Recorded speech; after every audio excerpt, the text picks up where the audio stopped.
주일 우리에게 주신 요한복음 3장 22절에서 30절의 말씀으로 요한복음 그 강해의 시간으로 세상과 거꾸로 살아도 괜찮습니다 라는 제목으로 하나님의 말씀을 받도록 하겠습니다. 기독교의 가르침은 많은 부분에 있어서 세상이 추구하는 가치관과는 너무 동떨어진 것이 아닌가 하고 생각될 만큼 거꾸로 사는 삶을 말씀하고 있습니다.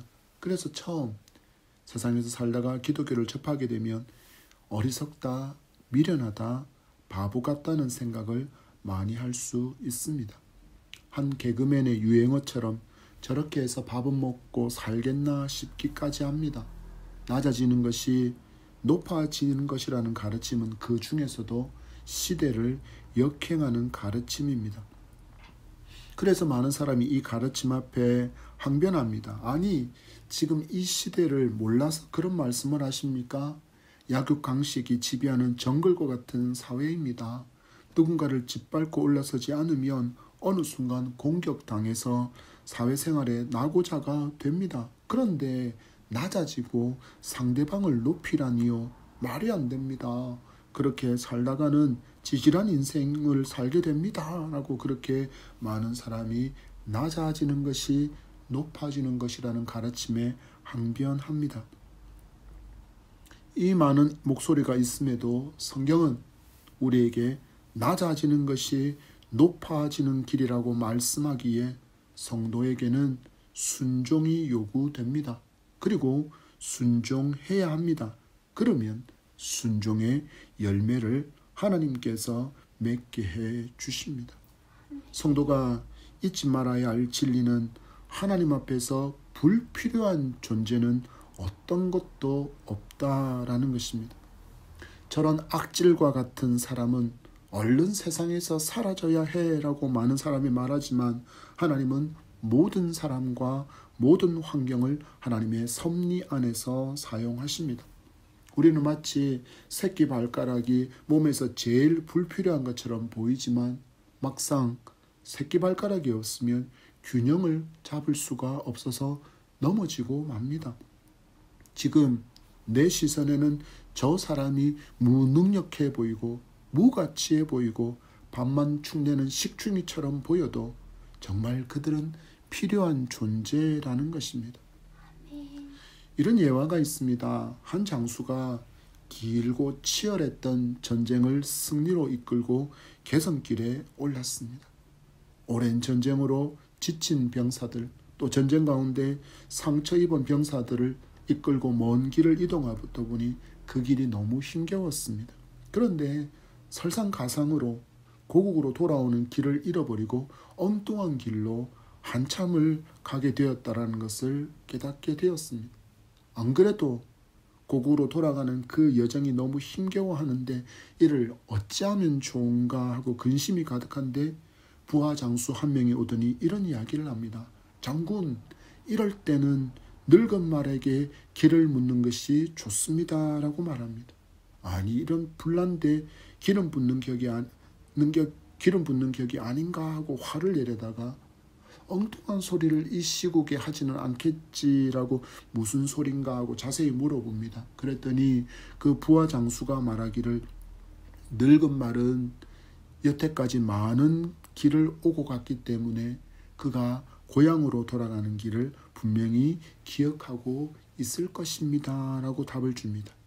이에 장군은 부하의 말에 동의하고 이제는 사람도 태울 수 없을 만큼 늙어버린 그 말, 물자만을 운반하고 있었던 그 늙은 말을 끌고 와서는 선두에 세웁니다. 그랬더니 곧장 이 말은 한 방향으로 걷기 시작하는데 부하의 말처럼 얼마의 시간 뒤 정말 고국으로 돌아가는 그 길로 나오게 되었습니다. 그런데 그것도 잠시 후에는 물 부족으로 많은 사람들이 목마름에 아우성치기 시작합니다. 부산당한 병사들이 고통을 호소하고 나머지 병사들도 말들도 짐승들도 힘겨워합니다. 이때 다른 부하가 찾아와서 또 자신의 지혜를 이렇게 내놓습니다. 장군이여, 저희 마을에서는 사냥을 나갔다가 만약에 물을 찾지 못하면 개미집을 한 2.4m 정도 파내려가면 언제나 물을 얻을 수 있었습니다. 개미집을 찾고 그 개미집 근처를 깊이 파면 우리 또한 물을 얻을 수 있을 것입니다. 라고 그렇게 조언을 합니다.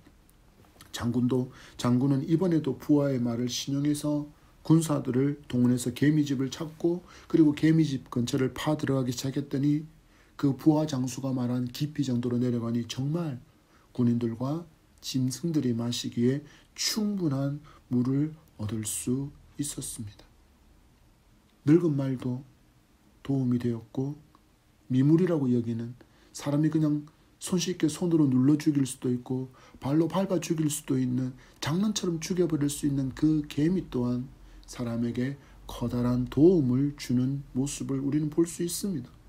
여러분 살아가면서 척척박사라고 말하는 사람이라 할지라도 모든 분야의 전문가는 아닙니다. 그래서 우리는 누군가의 도움을 잘 받을 수 있는 넓고 열린 마음의 소유자여야 합니다. 지금은 내 시선으로 보기에는 내 판단으로 보기에는 그 사람이 불필요하고 무능해 보여도 우리는 어느 순간 그 사람이 가진 지혜와 능력을 절실히 필요로 할 때가 있고 그로 인해서 위기를 탈출하게 되는 도움을 받을 수도 있다는 것을 기억해야 합니다. 그래서 우리는 자신을 낮추고 남을 높이는 것이 결코 어리석고 미련한 가르침이 아니라는 것을 분명히 기억하고 살아야 하겠습니다. 오늘 우리는 이러한 성경의 가르침을 삶으로 실천하는 한 사람 세례 요한을 만날 수 있습니다. 본문 22절과 23절의 말씀입니다. 다 같이 시작. 그 후에 예수께서 제자들과 유대 땅으로 가서 거기 함께 유하시며 세례를 베푸시더라. 요한도 살렘 가까운 에논에서 세례를 베푸니 거기 물이 많음이라. 그러므로 사람들이 와서 세례를 받더라. 아멘. 앞장에서 예수님께서는 니고데모에게 중생의 참 의미를 가르쳐 주시고 그의 영적인 갈급함을 해소해 주신 후에 유대 땅으로 가서 세례를 베푸시는 장면이 본 말씀의 시작입니다. 이 말씀은 예수께서 직접 세례를 베푸셨다기보다는 제자들이 대행해서 세례가 행해졌다라는 것을 다음 장인 4장 2절의 말씀에서 우리는 볼 수 있습니다. 왜냐하면 예수님께서 나중에 제자들이 오순절 성령 세례를 받은 이후에 많은 사람들에게 죄 사함의 세례를 베풀어야 했기에 예수님께서는 훈련의 모습으로 훈련의 한 일환으로 이렇게 세례를 대신해서 진행하게 하신 것입니다. 그리고는 곧장 세례요한 역시 살렘 가까운 에논에서 세례를 베풀고 있었다라는 장면이 기록되어 있습니다. 우리가 알듯이 예수 그리스도와 세례요한은 친척의 관계이고 세례요한은 예수님보다 6개월 먼저 태어난 형입니다. 광야에서 회개를 외치고 세례를 베풀며 사람들에게 약속된 메시아로 오해까지 받을 정도로 백성들의 인기를 한 몸에 받고 있던 사람이 바로 세례요한입니다. 그리고 그 근처에 예수 그리스도께서 계십니다. 보십시오. 당시에 백성들에게 인기를 끌고 있던 두 그룹의 두 리더가 같이 등장하고 있습니다. 보통 사회라면 어떤 일이 일어날 것이라고 예상을 할 수 있겠습니까? 당연한 듯이 갈등을 예상할 수 있고 시기와 질투와 그리고 반목을 예상할 수 있습니다. 성경에 기록되어진 지금 세례 요한이 세례를 베푸는 장소에 대한 이름이 두 가지가 등장합니다. 바로 살렘과 에논입니다. 이것은 지금 어디인지 그 장소를 정확하게 알 수 없는 장소입니다. 그렇지만 분명히 이 두 장소가 지닌 의미가 있었기에 성경은 이 장소를 기록하고 있는 것입니다. 두 장소가 뜻하는 이름이 중요하기 때문입니다. 살렘은 평화를 뜻하고 에논은 샘물을 의미합니다. 그러니까 평화의 땅에 있는 그 샘에는 물이 많다라고 말씀이 이어지고 있는 것입니다. 그리고 이 장소에서 누가 세례를 베풀고 있습니까? 세례 요한이 세례를 베풀고 있습니다. 보십시오. 세상적인 가치관으로 보면 물 자원이 훨씬 풍부한 에논에서 세례를 베푸는 세례 요한에게 더 많은 사람이 모여야 하겠지만 현실은 그렇지 않습니다. 새롭게 등장한 후발주자인 리더인 예수께로 더 많은 사람들이 모여들었습니다. 왜일까요? 잠시 후면 세례 요한은 그 사명을 완수하고 하나님의 품에 안겨야 할 순간이 찾아오기 때문입니다. 그래서 3장 24절은 이렇게 기록합니다. 요한이 아직 옥에 갇히지 아니하였더라. 아멘. 요한복음을 기록한 사도 요한은 이미 이 사건들을 모든 사람들이 다 알고 있다는 전제하에 이 복음서를 기록하고 있었다라는 것을 우리에게 알려줍니다. 그래서 세례 요한은 다른 복음서와 달리 요한이 옥에 갇힌 사건과 또한 왜 옥에 갇혔는지 그리고 그가 어떻게 순교했는지 그 구체적인 정황들은 전혀 기록하지 않고 단 하나 오직 예수 그리스도께 모든 초점을 맞추고 있다는 것을 우리는 볼 수 있습니다. 그런 점에서 저는 개인적으로 크리스찬은 그 삶이 담백하면 좋겠습니다. 너무 많은 일에 관심을 갖고 너무 많은 일을 버리고 그래서 그로 인해서 많은 갈등과 어려움과 근심 걱정에 사로잡히는 삶을 살아가는 모습을 너무나도 자주 목격하기 때문입니다. 여러분 생각해 보십시오. 육상 종목을 경주하는 선수들이 뭔가 주렁주렁 불필요한 것들이 달려있는 그런 옷을 입고 달리는 것을 보셨습니까? 아니면 엄청 화려한 복장으로 경기에 임하는 것을 보신 적이 있습니까? 아마 없으실 것입니다. 왜 그렇습니까? 선수에게 이것들은 불필요하고 거추장스럽고 경기 성적에 전혀 도움이 되지 않기 때문입니다. 성도도 마찬가지입니다. 영적인 경주를 하는 선수인 우리 성도는 거추장스럽고 걸리적거려서 경주를 방해하는 것을 떼놓고 달려야 합니다. 그래야만 더 잘 달릴 수 있기 때문입니다.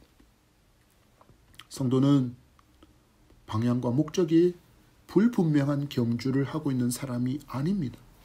천국이라는 방향과 하나님의 영광이라는 목적이 너무나도 분명한 경주를 하는 사람입니다. 그래서 천국을 향해 가는 길에서 하나님의 영광을 구하는 길에서 걸리적거리는 것이 있다면 바울처럼 배설물로 정의하고 모두 버려야 합니다. 그래야 잘 달릴 수 있고 경주를 완주할 수 있습니다. 여러분, 나라는 이 작은 존재가 감당할 수 있는 것은 분명히 한계가 있습니다. 하나님께서도 내가 감당할 수 없는 것은 허락하지 않으신다고 말씀하시는데 이상하게 우리는 감당할 수도 없으면서 자기 스스로 짐을 더 어깨 위에 올려두고서는 그 짐의 무게에 눌려서 신음하며 살아가는 경우가 너무 많습니다. 수고하고 무거운 짐을 예수께서 맡아주시겠다고 말씀하셔도 여전히 이것은 내 몫입니다 라고 우기면서 힘겨워하는 삶을 살아갑니다. 너무나도 담백하지 못한 삶을 살고 있는 것입니다. 왜 그럴까요? 내가 누구인지를 정확하게 이해하지 못한 삶의 모습 때문입니다.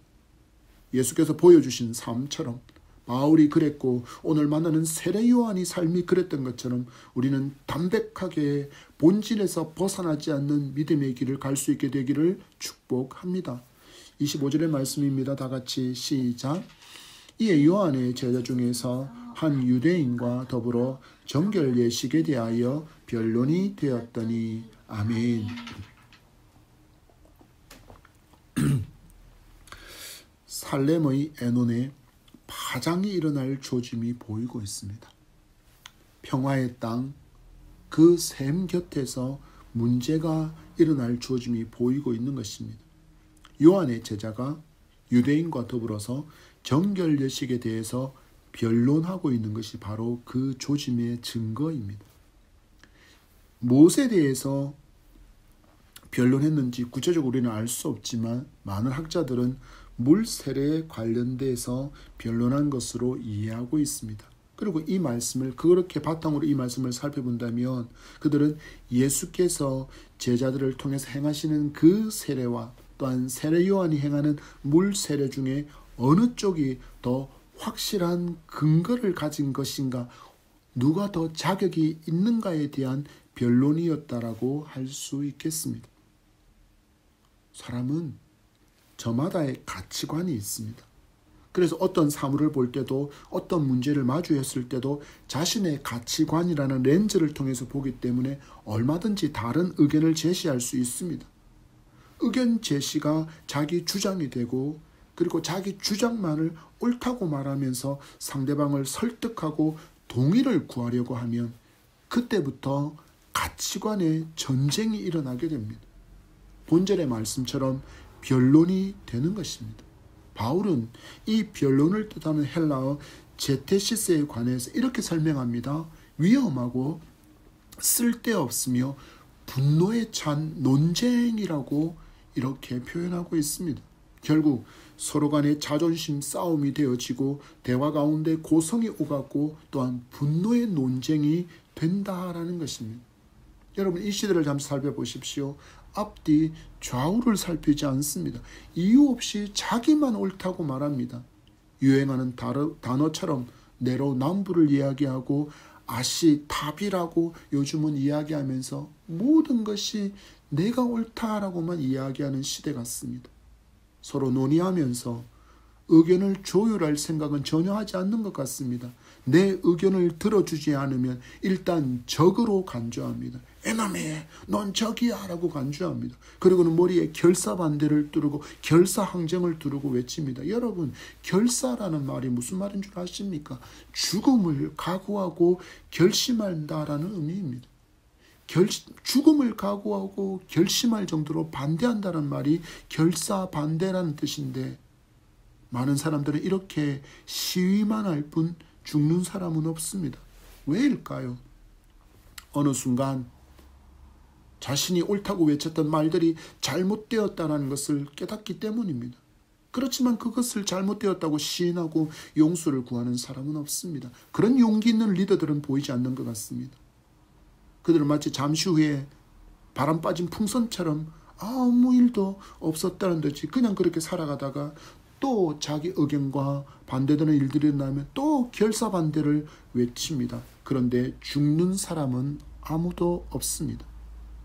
놀랍게도 이런 모습을 사회에서 너무 많이 봐서 그럴까요?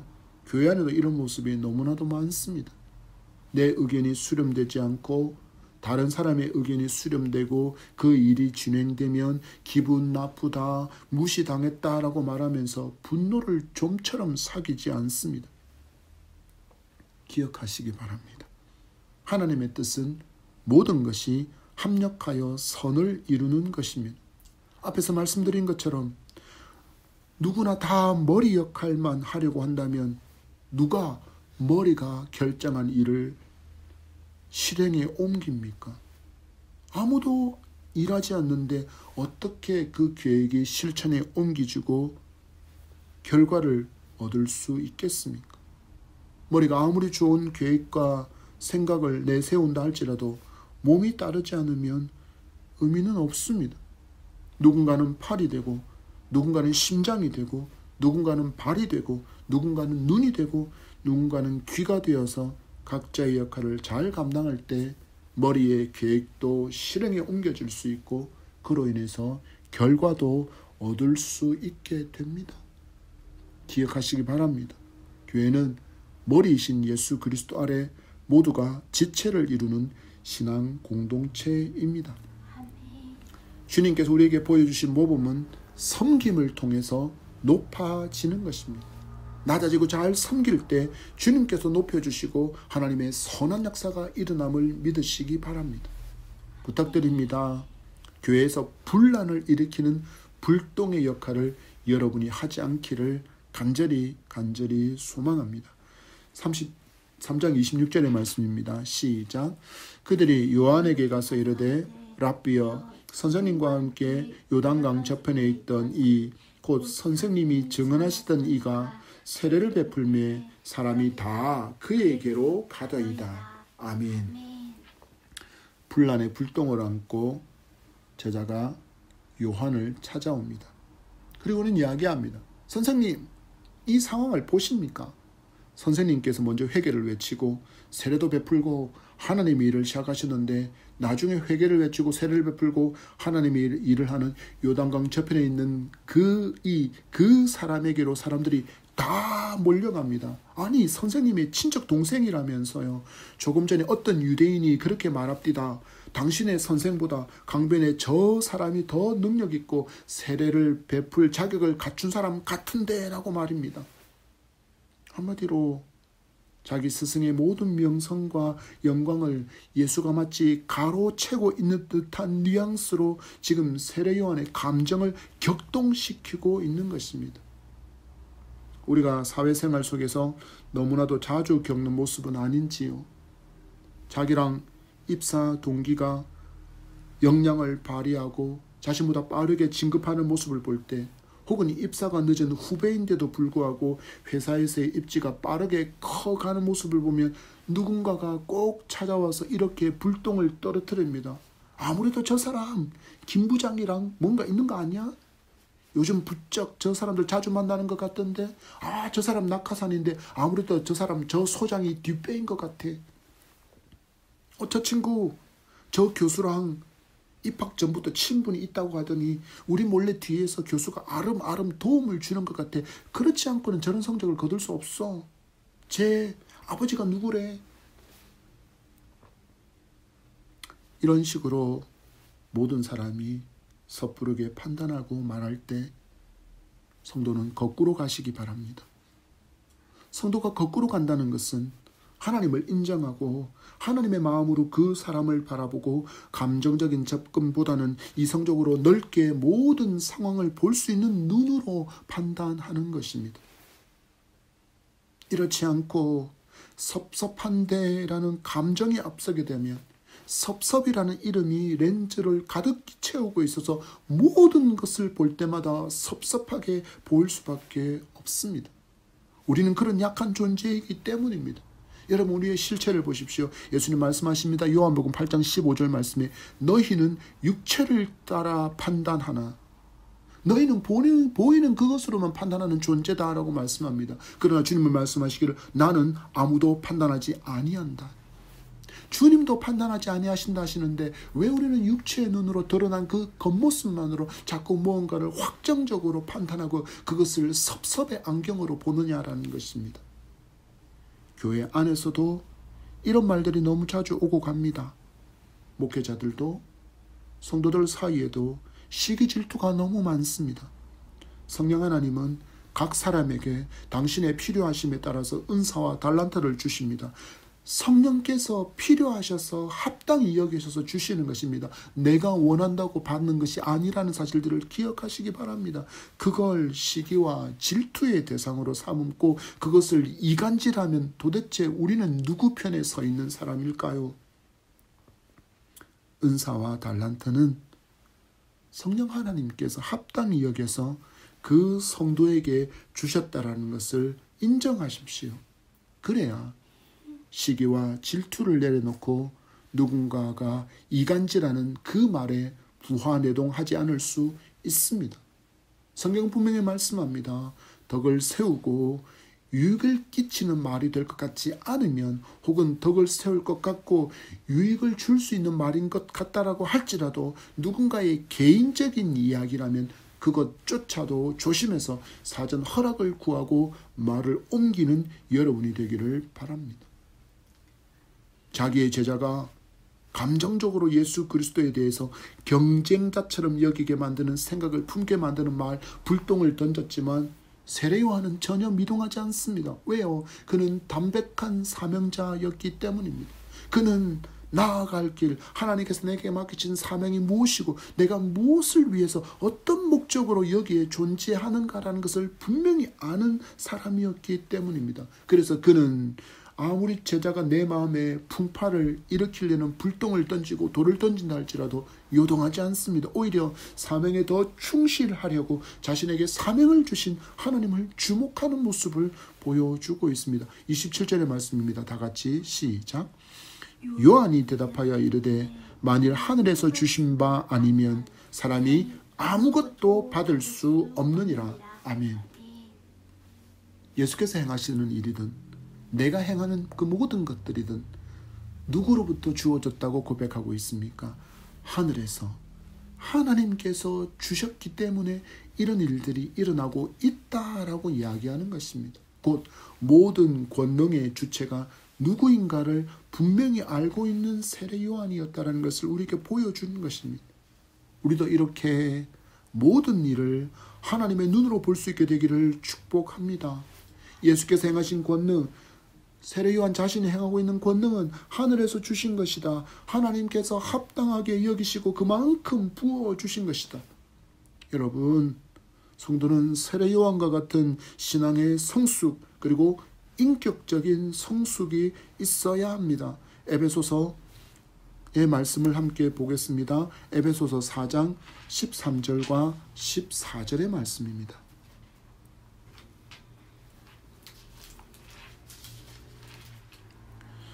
에베소서 4장 13절과 14절의 말씀입니다. 다 같이 시작.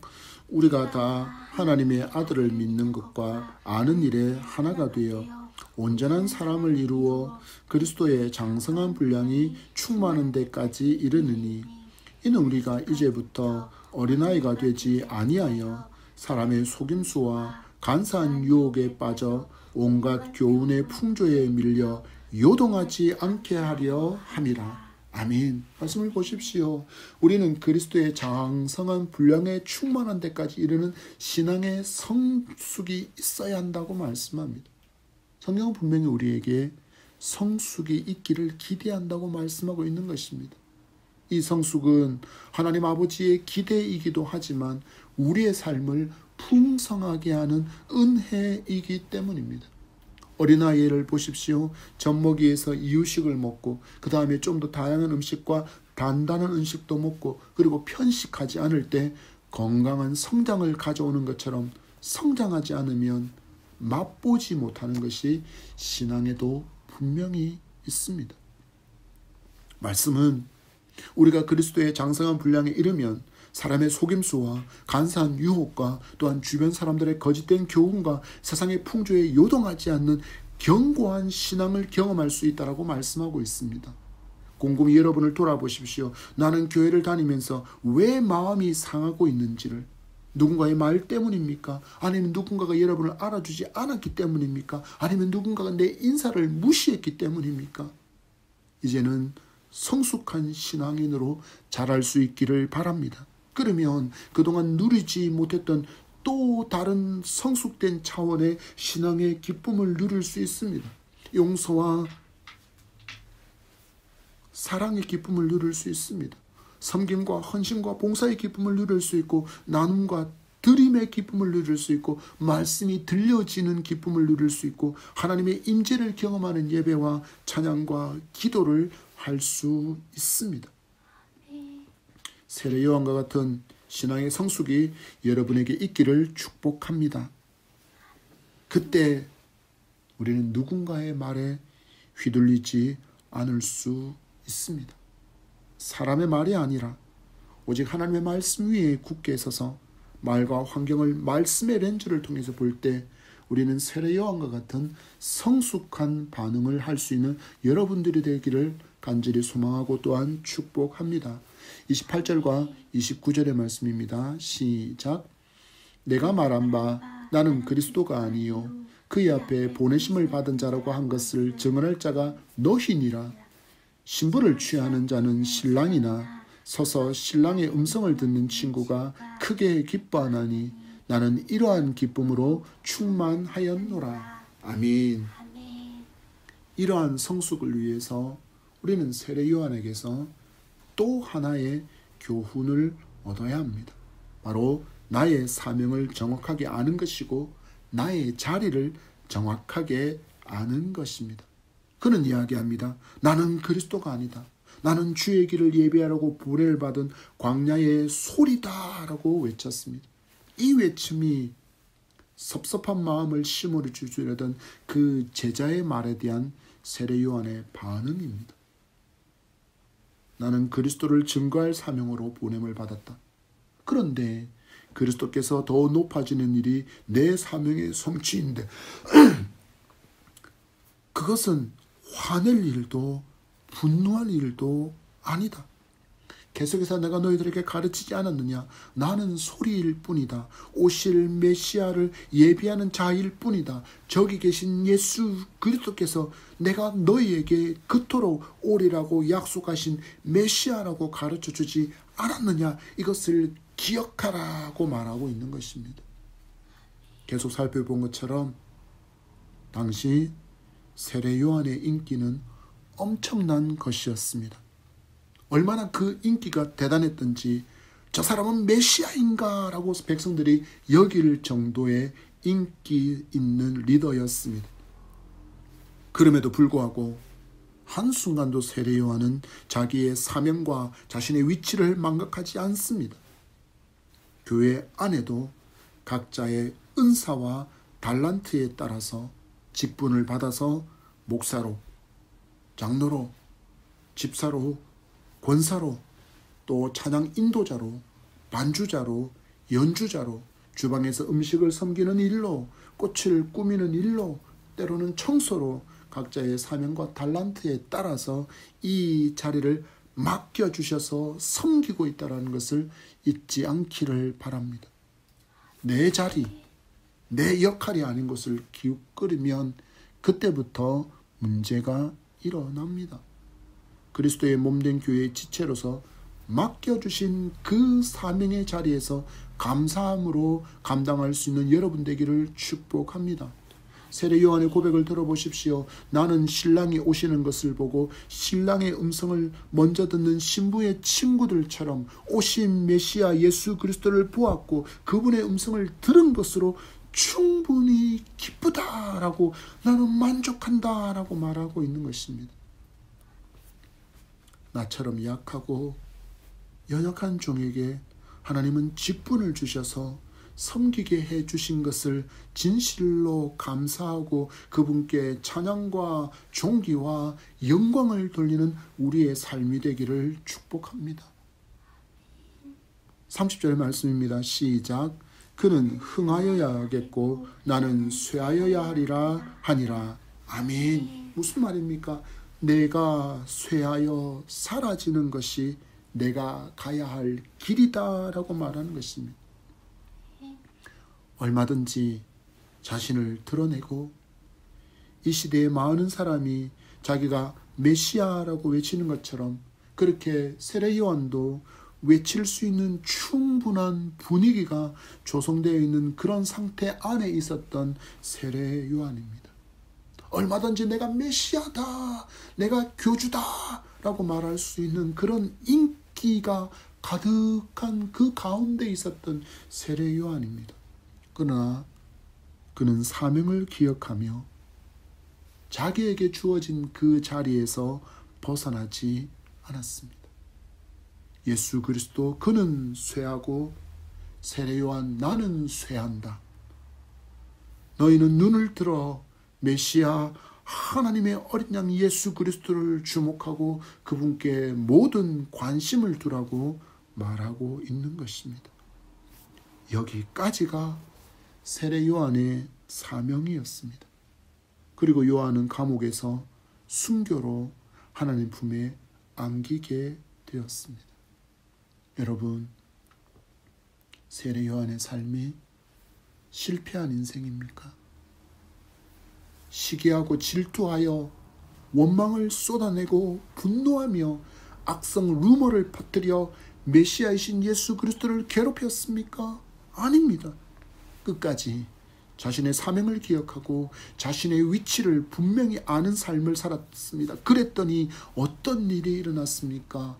자신이 그렇게 외쳤던 그 메시아로부터 이런 평가를 받습니다. 마태복음 11장 11절 말씀에 내가 진실로 너희에게 말하노니 여자가 낳은 자 중에 세례 요한보다 큰 이가 일어남이 없도다. 그러나 천국에서는 극히 작은 자라도 그보다 크니라. 아멘. 예수님의 평가를 보십시오. 여자가 낳은 자 중에 세례 요한보다 큰 이가 일어남이 없다. 그러니까 세례 요한보다 큰 사람은 없다라는 것입니다. 이런 칭찬을 우리도 듣기를 소망합니다. 천국의 가치관으로 살아가는 우리, 믿음으로 살아가는 사람을 세상 사람들이 두려움을 보게 될 것이기 때문입니다. 히브리서 11장 38절 말씀에 이런 사람은 세상에 감당하지 못하느니라. 이런 사람은 세상에 감당하지 못하느니라. 이런 사람은 세상에 감당하지 못하느니라. 믿음으로 살기 위해서 세상과는 거꾸로의 삶을 선택한 믿음의 선진들의 삶에 대한 평가가 무엇입니까? 세상이 감당하지 못하는 하나님께서 인정하시는 성도였습니다. 세상의 가치관과 거꾸로 살면 실패할 것 같은 두려움이 있습니까? 낮아지고 낮추면, 섬기면, 주를 위해서 예수 그리스도처럼 살면 십자가에 못 박힐 것 같은 두려움이 있습니까? 그러나 두려워하지 마십시오. 십자가에서 죽은 예수 그리스도를 부활케 하신 하나님은 전능의 하나님이시며 나의 아버지이십니다. 우리에게도 부활의 소망이 있기에 그 영광스러운 자리가 우리에게 예배되어 있음을 믿으시기 바랍니다.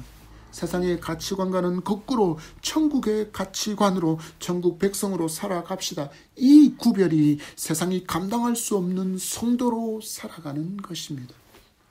말씀을 맺습니다. 하나님께서 맡기신 사명을 세례 요한처럼 잘 감당하고 성취한 사람은 없다라고 주님께서 칭찬하셨습니다. 주님께서 칭찬하신 삶이었고 하나님께서 인정하시는 삶이었습니다. 성도는 언제나 거꾸로의 삶을 살아야 합니다. 세상의 가치는 늘 마귀의 영향력 아래에 있기에 높아지는 것이 위대한 것이고 누군가를 짓밟고 그래서 올라서서 높아져야 하는 것이 잘 되는 것이라고 외칩니다. 그래서 이것을 성취하기 위해서, 이것을 탐하기 위해서, 이것을 내 손에 움켜쥐기 위해서 거짓하고 험담하고 비난하고 모함하고 있지 않습니까? 그러나 우리는 하나님께서 믿음으로 살아가는 성도를 높여주심을 믿고 거꾸로 살아봅시다. 분명히 힘들 것입니다. 또 다른 이름의 불똥이 튈 수도 있습니다. 그렇지만 여러분이 그 분열의 중심에선 불똥이 되지 않기를 간절히 소망합니다. 내 사명과 하나님의 몸된 교회의 지체라는 이 위치를 잊지 않고 이 사명을 감당할 수 있도록 성령께서 부어주신 은사와 달란트를 잘 사용하여서 주님의 몸된 교회가 더욱더 건강하게 세워져 갈 수 있도록 서로를 격려하고 서로를 응원하는 예담형의 성도가 되기를 축복합니다. 모든 삶의 순간마다 예수 그리스도의 영광을 드러내어 나를 바라보는 그들에게 나를 통해서 반사되어지는 예수 그리스도를 보여줄 수 있는 거꾸로의 삶을 살아가는 우리가 되기를 축복합니다.